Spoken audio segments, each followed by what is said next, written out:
Hello everyone, my name is Nafsia April Zahra, my student number A1B225110. Today, I would like to talk about lecture about language based on video how languages shapes the way we think.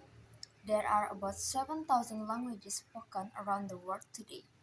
Each of these languages is unique, not only in the way it sounds, but also in how it describes the world. According to cognitive scientist Lara Boroditsky, the language we speak can influence how we see, understand, and even remember things.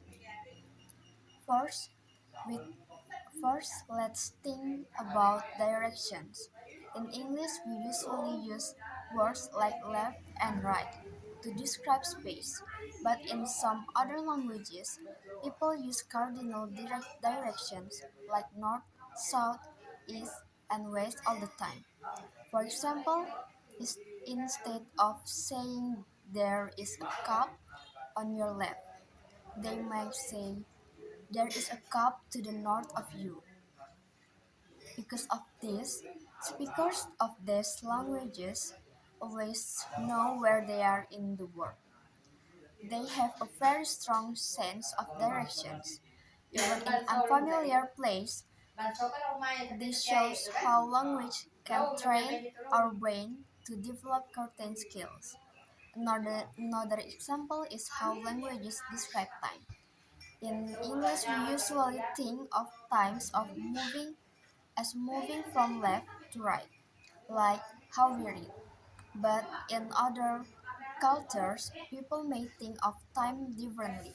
For example, some people arrange time from east to west, following the movement of the sun. This means that their understanding of time is connected to nature, not just writing direction. Now, let's talk about colors. Different languages have different numbers of words for color. In English, we have many words like blue, green, and red, but some languages have fewer color terms. Research shows that people who have more words for colors can distinguish colors more easily. This means that language can affect how we see even basic things like color. Another interesting example is grammar. In some languages, objects have gender. For example, in Spanish or German, a bridge or a key might be masculine or feminine. Studies show that people often describe objects based on their grammatical gender. For example, if a bridge is feminine in a language, speakers might describe it as beautiful or elegant. If it's masculine, they might say strong or long. That suggests that this suggests that grammar can influence our thought that descriptions. So, what does all of this mean?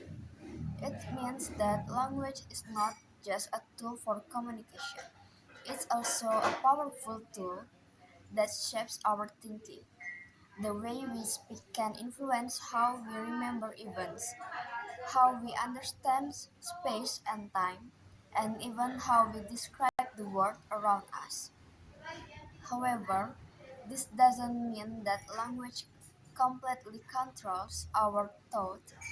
Humans are flexible and we can learn new ways of thinking, but language does guide and influence our mental habits in subtle but important ways. In conclusion, learning different languages is not just about learning new words, it's also about discovering new ways of thinking. Each language gives us a new perspective on the world. So I think that's all from me. Thank you.